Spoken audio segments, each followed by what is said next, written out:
Tengan ustedes muy buenas noches y bienvenidos a un nuevo programa de Los Consejos de Manolo, que como todos los martes nos reúne a esta hora para hablar de temas de salud, de prevención, de recomendaciones, siempre con temas de interés general para ustedes y con la posibilidad de que nos comuniquemos, ¿no es cierto?, a través del WhatsApp de siempre. Les dejo el número, recuerden, es 3765 183000, y hoy elegimos un tema que es de suma importancia, un tema que ustedes lo han pedido en reiteradas veces. Lo hemos hablado en otras temporadas. Recuerden que esta es nuestra temporada número 14 y en ese momento recuerdo que, bueno, después fue toda una seguidilla de preguntas y con la gente, porque un tema que mucha gente lo conoce, mucha gente lo padece, y hay otros que no tienen una idea formada de lo que es esta enfermedad, ¿no? Y bueno, volvemos a recibirlo, como en otros años, al doctor Mauro Danequilde. Él es nuestro invitado de hoy, nos va a acompañar durante esta hora de programa. El doctor Danequilde es especialista en cirugía general, es médico cirujano obviamente, y también es especialista en cirugía mini-invasiva, ¿no es cierto? Una especialidad que, digamos, existen pocos profesionales en la provincia y es una cirugía muy particular, ¿no es cierto?, que se encarga de determinados procesos y que ha colaborado muchísimo en lo que es la morbilidad de las cirugías, sobre todo aquellas cirugías complejas. El doctor Danequilde trabaja hace varios años con nosotros en el Sanatorio Boratti, también lo hace en el hospital, y bueno, siempre es predispuesto a hablar de estos temas, y más de esta enfermedad, ¿no es cierto?, que es un poco algo que ellos ven todos los días. Para nosotros puede ser por ahí un poco, para las personas que lo padecen es muy importante, y siempre tienen novedades y quieren saber cuáles son los avances y las cosas nuevas que van apareciendo. Así que hoy vamos a dedicarle el programa a hablar de los divertículos, ¿no es cierto?, de las diverticulitis, que él nos va a explicar ahora en qué consiste todo este proceso, también llamada enfermedad diverticular, ¿no? Y también, si nos queda tiempo, vamos a hablar un poquito del cáncer de colon, ese cáncer tan problemático, ¿no es cierto?, donde generalmente uno llega tarde, pero si uno tiene las cosas bien claras y da las recomendaciones adecuadas, y si se hacen los controles periódicos tal cual recomiendan los profesionales, se puede llegar a tiempo y puede ser también totalmente curable, ¿no es cierto? Así que, Mauro, muchas gracias por estar acá. Muchas gracias por la invitación, Manolo. Te volvemos a recibir después de un par de años. Sí, señor. Sí, señor. Un placer como siempre. Bueno, yo siempre digo, esta es una conversación entre dos amigos, así que hoy yo cuando comenzamos a hacer los avances del programa, nos decían, bueno, está bueno que hablen de un tema que lo padece mucha gente, y vas a ver que después de que hagamos el programa también hay mucha gente que va a pensar si no está padeciendo esta enfermedad, ¿no? Exactamente. Entonces, bueno, largamos con el tema del día, que hoy es mira, hablar de la enfermedad diverticular Uh-huh. es más común de lo que uno cree. Ajá. Muchas veces pasa desapercibido, ¿sí? Porque, bueno, a nadie le gusta un dolor de panza terminar en un sanatorio haciendo una consulta. Entonces, por ahí pasa desapercibido, pero vamos a tirarle un par de tips para que la gente se entere de qué se trata y sepa los signos de alarma para los cuales van a hacer que consulten, no a una guardia, pero por ahí a su médico de cabecera o al cirujano propiamente dicho, ¿sí? La enfermedad diverticular, ¿de qué se trata? Es una enfermedad, como bien decía, bastante frecuente, ¿sí? Se da un poco más en las mujeres que en los varones. Ajá. Es una enfermedad propia del tubo digestivo. Recordemos que el tubo digestivo tiene dos partes, una lo que se dice intestino delgado y la otra el intestino grueso. Bueno, esto es una enfermedad que se da básicamente en el intestino grueso. ¿De qué se trata? Son unas bolsitas, para que la gente entienda, unas bolsitas que se forman en la pared del intestino, con una particularidad. que estas bolsitas, ¿sí?, tienen una pared muy delgada, muy fina y son propensas a distintas complicaciones, ¿sí? Algo así. Exactamente, como dice el dibujo, ¿sí? En ese dibujo lo que está bien demostrado es las bolsitas que se dan en el intestino grueso, generalmente son mucho más frecuentes en el intestino izquierdo, en el intestino grueso izquierdo, porque es donde más se forma la materia fecal y más presión existe, sobre todo con los gases. Entonces, esa presión endoluminal hace que si la pared, por distintas causales, una de esas se dice mucho que es la introducción de los vasos sanguíneos adentro del propio intestino, hace que esa pared sea muy finita y se produzcan estas bolsitas, ¿sí? Sí. Estas bolsitas, bueno, ¿cómo se pueden producir o qué podemos hacer para que produzcan? Son los hábitos alimentarios, ¿sí? Sobre todo las dietas muy pobres en frutas, en verduras, en cereales, la poca actividad física, el no ingerir tanto líquido, sobre todo en temperaturas muy elevadas, ¿sí? La constipación, que es básicamente el principal problema para que aparezca esta patología. Una de las preguntas muy frecuentes es: mi papá tiene diverticulitis, doctor, o tuvo divertículos o tiene diverticulitis, ¿yo voy a tener? No es hereditario, pero no significa de que no la tengas, ¿sí? Está. Recordemos, es una patología benigna, ¿sí?, pero que muchas veces las complicaciones de esta patología pueden terminar siendo más peligrosas que una patología maligna, ¿sí? ¿Cuáles son las complicaciones de esta patología? Esas bolsitas que estábamos viendo tienen una pared, como les dije, muy finita y que pueden producir episodios de inflamación, ¿sí? O sea, esa pared se inflame y producir lo que es la diverticulitis. ¿Qué es la diverticulitis? Es aquella enfermedad donde estos divertículos se inflaman y genera dolor. El dolor es básicamente en el flanco izquierdo o en la parte izquierda del abdomen, cerca del huesito, cerca de la cresta ilíaca, que duele, que te hace encorvar, ¿sí?, que no calma con calmantes, que muchas veces se asocia a episodios de mucha diarrea, ¿sí?, mucha diarrea, fiebre, dolor de panza o dolor abdominal, cefalea, dolor de cabeza y muchas otras veces antes de estas diarreas son varios episodios de constipación lo que pueden desencadenar esto, ¿sí? Hablamos de la diverticulitis y dentro de la diverticulitis tenemos una clasificación. Bien. Esa clasificación está dada según la magnitud de la complicación de la diverticulitis. Estos divertículos se pueden perforar hacia la cavidad abdominal y generar o un absceso o una bolsita de pus, ¿sí?, en cercanías al colon, o en otra clasificación, equidistante a esa inflamación del divertículo, o casos más graves, en vez de ser una bolsita de pus, lo que se produce es que la cavidad abdominal se llena de pus. Bien. Y en los casos más extremos, en lugar de pus, de materia fecal. Ahí ya estamos hablando de una peritonitis. Ahí estamos hablando de una peritonitis. Que es un cuadro severo. Severo, Muy severo de dolor. Eso sí, es un dolor que el paciente va a terminar concurriendo a una guardia. Y bueno, ahí hay muchas formas de solucionar, dependiendo, bueno, la magnitud de la perforación, la magnitud de la patología, ¿sí? Hay soluciones con laparoscopía, soluciones con drenaje, como estuvimos hablando un poquito, sí, soluciones con cirugías mucho más agresivas, que gracias a Dios,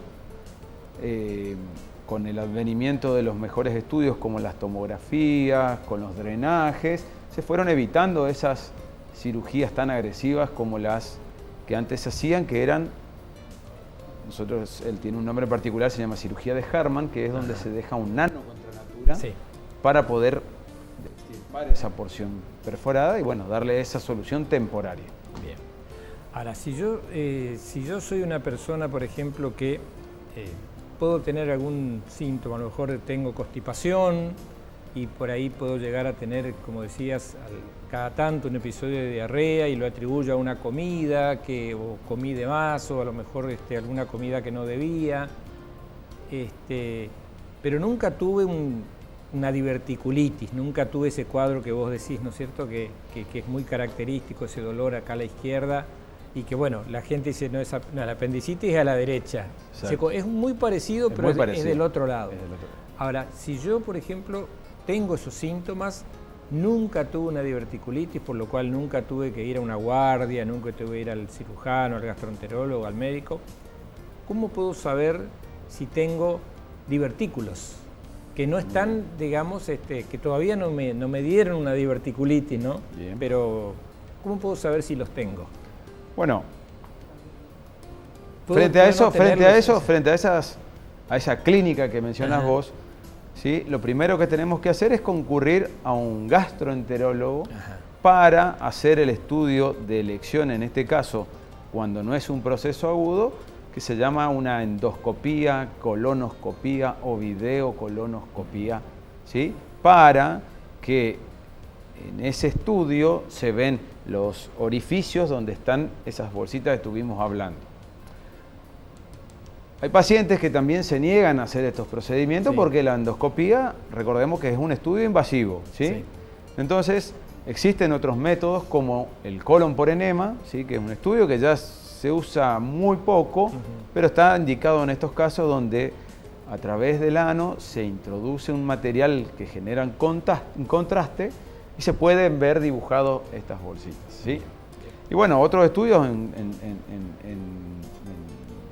cuando los pacientes no tienen, no quieren hacerse la endoscopía, existen colon por enema que se hacen también en tomografías, ¿sí? Existen estudios que también se pone un contraste a través de la cola y se realiza una tomografía con una transformación o como en 3D, digamos, se configura todo el colon en 3D y se puede valorar bien la presencia. Recordemos que la presencia de los divertículos normalmente entre el 80 y el 90% se da del lado izquierdo, pero también pueden suceder en el colon transverso o en el colon derecho, ¿sí? Bien. Básicamente esos son los estudios más comunes para hacer esto. Ahora, si llegamos a ese estadio, ¿no es cierto?, donde uno dice, bueno, tengo divertículos, nunca tuve un cuadro agudo, me los encontré en un control de rutina porque mi médico me dijo que a determinada edad yo tengo que empezar a hacerme una colonoscopía, ¿no es cierto? Y de acuerdo al resultado me irá diciendo, bueno, ahora te la repito dentro de 5 años, dentro de 10 años, el año que viene. O sea, yo ya sé que tengo la enfermedad, que tengo divertículos. ¿Qué puedo hacer para no terminar en una diverticulitis? Bueno, ahí volvemos un poquito al principio donde hablábamos de los hábitos, ¿sí? Los hábitos, los buenos hábitos que valen para todas las enfermedades, ¿no? Sobre todo los hábitos alimentarios y los hábitos físicos, ¿sí? Alimentarios dijimos, dietas ricas en fibras, muchos cereales, evitar un poco de carnes rojas, aumentar la ingesta de aguas, ¿sí? Lo de las actividades físicas, van a ayudarte a que evites tener el episodio agudo de diverticulitis. No significa que a pesar de todo el cambio en el hábito que hagas, no lo vayas a tener, ¿sí? Muchas veces padecer un cuadro de gastroenterocolitis puede terminar en una diverticulitis por el exceso de gases que se producen y por el proceso inflamatorio mismo del todo el colon, ¿no? Por esta gastroenteritis, ¿sí? Así que no significa que no lo vayas a tener, pero que podés evitar, ¿sí? Y frente a los episodios, bueno, muchas veces el primer episodio suele ser inflamatorio, dolor, consulta, antibióticos y se termina el cuadro. Ahora, cuando estos episodios se vuelven reiterativos, ¿sí? Hay que tomar una conducta. Y ahí es donde aparece la colectomía o la resección de esa porción intestinal de forma electiva. Bien. ¿Para qué? Para evitar las posibles complicaciones severas como las peritonitis que habíamos hablado. O sea, se saca esa zona del colon que tiene divertículos. Exactamente, sobre todo la izquierda. ¿Sí? Se saca esa porción, se vuelve a hacer la unión, es una cirugía programada. Obviamente, cuanto menos episodios inflamatorios tenga, más cómodo es la cirugía para el cirujano, ¿sí? Menos procesos inflamatorios, menos adherencias dentro del abdomen. ¿Sí? O sea, lo que se hace sería entonces sacar esa porción del colon. Exacto. Y volver a conectarlo. Volver a unir. Eso sería lo en forma programada. En forma que programada. Es lo que no ocurre cuando hay una emergencia a veces. Exactamente. Y es muchas veces a lo cual los pacientes tienen síntomas muy escasos y hacen que prolonguen esta resección. Sí. Y después terminen en las complicaciones o en los anos contra natura, ¿sí? O existe también otra consecuencia de la diverticulitis crónica, que es la estenosis diverticular. ¿Qué pasa? De tantos procesos inflamatorios, ese colon deja de ser como un intestino normal, como el que usted cuando va a una carnicería lo toca al intestino, ¿sí? Y se convierte en lo que llama la literatura en un caño de plomo, ¿sí? Entonces, un intestino que queda rígido, duro y que se va achicando y que no se dilata frente a los gases. Entonces, aparte de tener los procesos inflamativos, empiezan a tener cuadros de oclusión intestinal, que eso también lleva a la resección.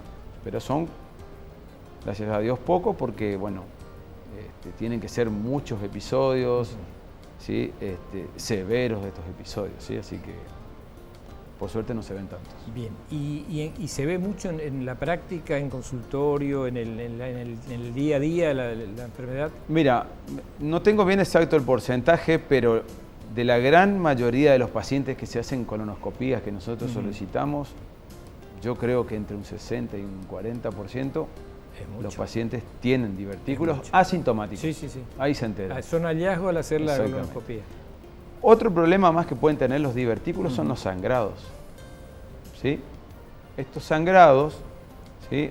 Doctor, fui al baño, gotitas de sangre después de cuerpo, o solamente fui episodios sanguíneos. ¿Sí? Sí. Se llama proctorragia. El divertículo, como habíamos dicho, que son paredes finitas, tienen mucha posibilidad de sangrar. ¿Sí? Los casos de sangrados por divertículos, ¿sí?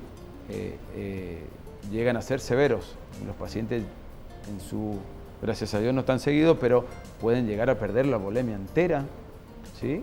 O sea, ponerse sangrado. Muy anémicos. Sí, muy anémicos, internación, terapia intensiva, resecciones intestinales por no autolimitarse. Pero bueno, tienen una ventaja, sangran, pero a la vez de ser malos son buenos porque se autolimitan solos, ¿sí? Pero bueno, hay un porcentaje mínimo que requiere de intervenciones. Bien. Y estos divertículos,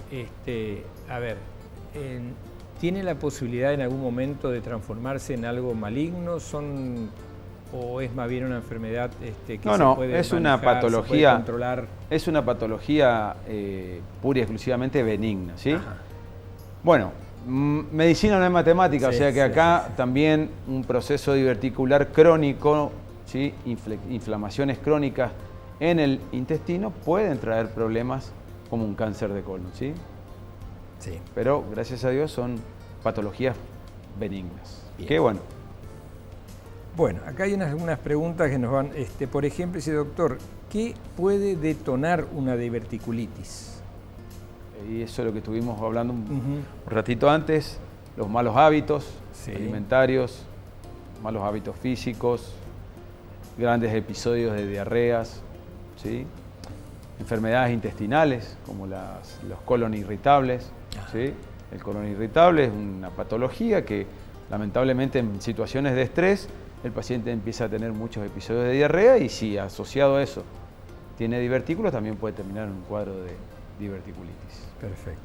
Dice, doctor, en caso de que yo tenga una diverticulitis y tenga que internarme, ¿necesariamente voy a terminar en una cirugía? No necesariamente, ¿sí? Cuadros de diverticulitis no complicada, hablábamos, la complicación más severa, la peritonitis, Ajá. mejoran con el tratamiento médico, que es, bueno, internación, antibiótico, muchas veces algún drenaje percutáneo, pero no más que eso, ¿sí? No necesariamente vas a ir, te van a internar y te van a operar. Bien, perfecto. Doctor, ¿qué alimentos son malos para la diverticulitis? ¿Qué alimentos son malos? Ingesta copiosa de hidratos de carbono, Ajá. ingestas copiosas de lácteos que generen constipación. Hay gente que frente a 2 porciones de queso se queda constipado. Sí. ¿Sí? Ingesta copiosa de carnes, ingesta de alimentos envasados o carnes también envasadas, picantes, embutidos. ¿Sí? Bien, perfecto. Sí.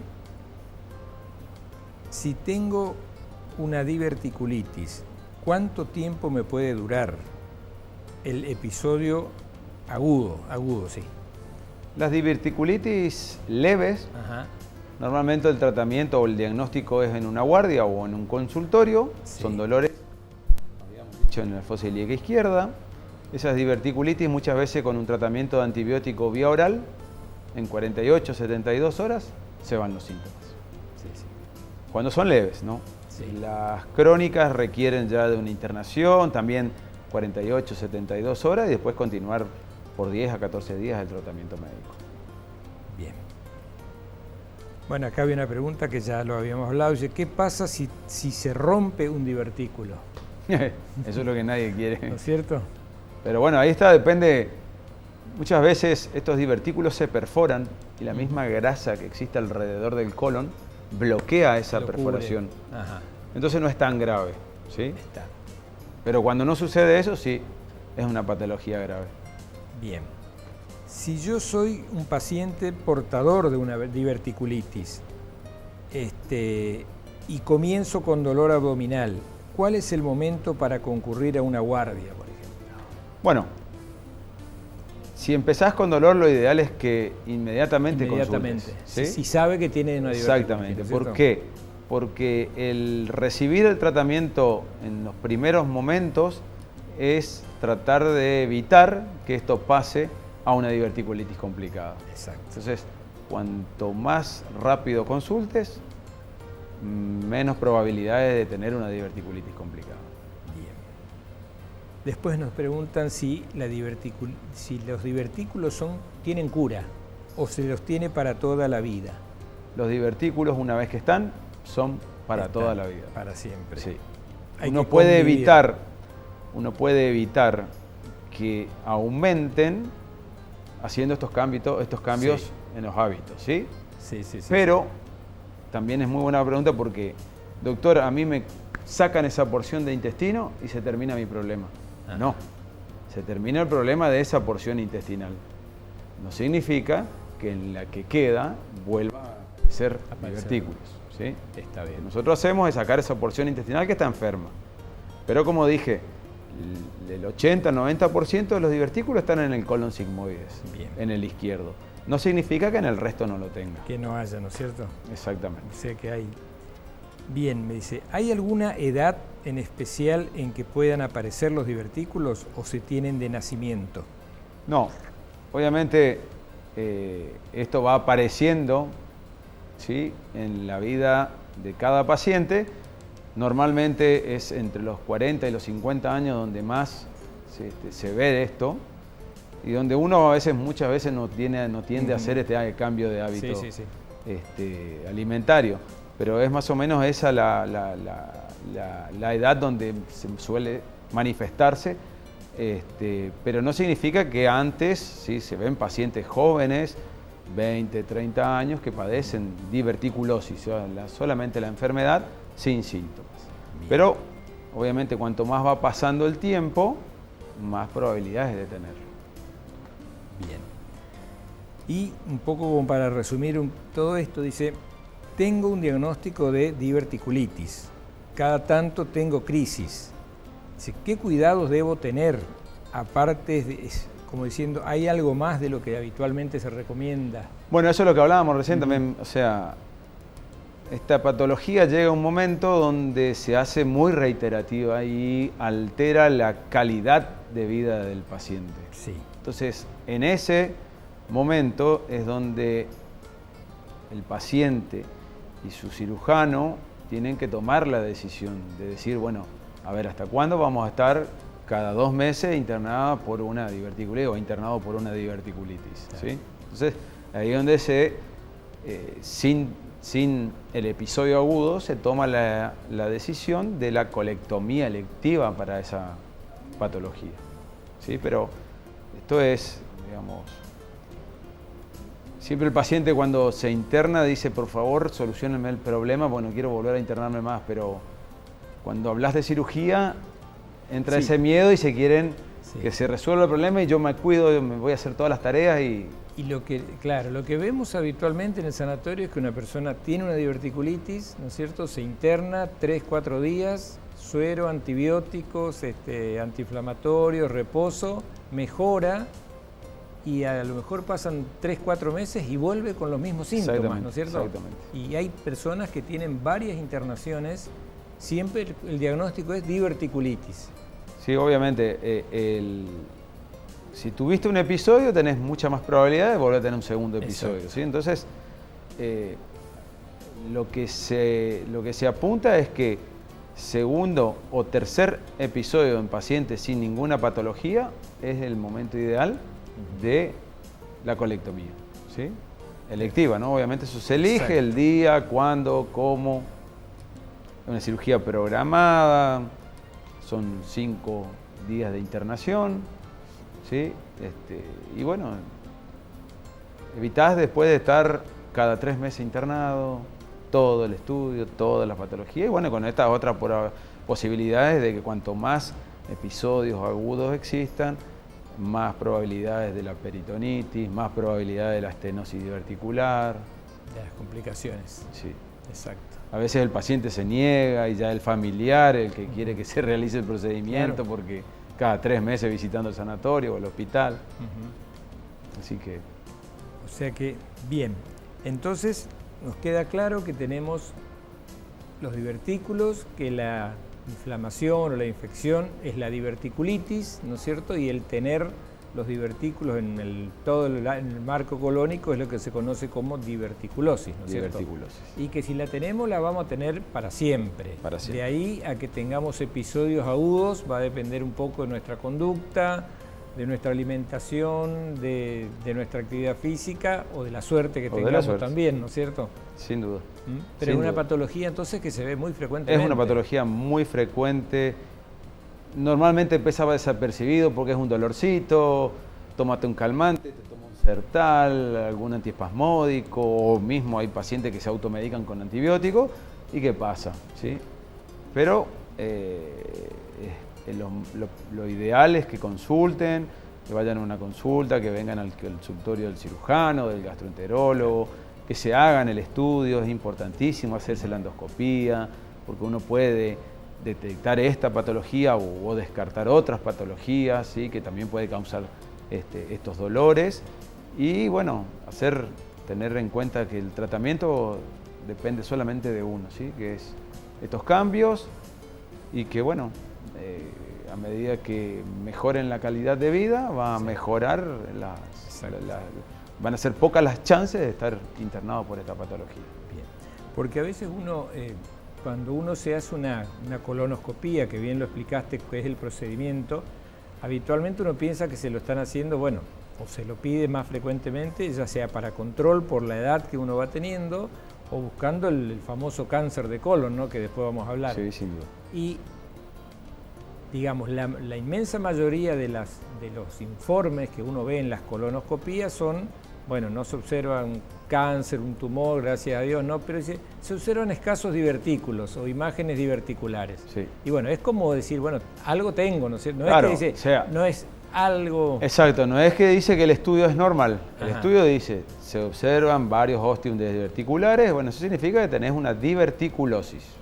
Tenés que tomar las medidas que estuvimos comentando para evitar la diverticulitis o las complicaciones de la propia diverticulitis. ¿Sí? Entonces, hay que prestar atención, hay que tener esos signos de alarma con respecto al dolor, a la fiebre, a la diarrea, consultar, no tener miedo, no automedicarse, ¿sí? Muchas veces tomar antibióticos, tomar calmantes o tomar antiespasmódicos como el Sertal hace que esos síntomas, ¿sí?, disminuyan, pero que el proceso siga activo. Entonces, cuando va a la consulta, ya es tarde, hay que hacer un procedimiento invasivo, una cirugía, un drenaje, cirugías más agresivas, que bueno, tal vez, como había preguntado el paciente, si hubiese venido 48 horas antes, un día antes, se evitaban. Se hubiese evitado. Exactamente. Bueno, perfecto. Bien, estamos con el doctor Mauro Danequilde. Como les decía, él es cirujano general, también es cirujano especialista en cirugía mini-invasiva, ¿no? Colocar esos drenajes, esas cositas chiquitas que solucionan grandes problemas.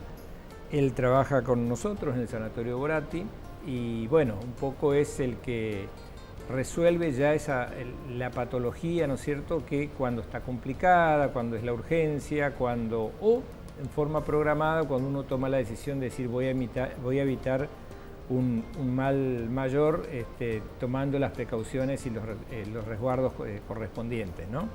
Así que bueno, lo que tratamos de darles con el doctor es un pantallazo de lo que es la diverticulitis o la enfermedad diverticular del colon. Y yo les propongo ahora ir a una pequeña pausa, un par de minutos, y luego volvemos con un tema no menor y que también yo creo que va a generar un poco de preguntas seguramente y de inquietudes en ustedes, que es hablar de uno de los cánceres más frecuentes que existen hoy. Y no hay que tener temor en hablar del cáncer, porque el que vamos a hablar es el cáncer de colon. Y el cáncer de colon es una enfermedad que, diagnosticada, tiene tratamiento y tiene cura, de acuerdo al estadio, de acuerdo a la evolución. Eso nos va a explicar bien el doctor ahora. Pero también es una enfermedad que se puede prevenir. Se puede prevenir si uno toma los recuerdos necesarios, si lo hace a tiempo, si sigue las recomendaciones. Los que insisten mucho con esto son los gastroenterólogos, ¿no es cierto? Dicen, bueno, sí, cada tanto una colonoscopía o y bueno, uno sabe que hacerse una colonoscopía no es sencillo, pero hay otros métodos. Hay también otros métodos diagnósticos, así que bueno, les propongo una pequeña pausa y a la vuelta vamos a hablar de cáncer de colon con el doctor Mauro Danequilde.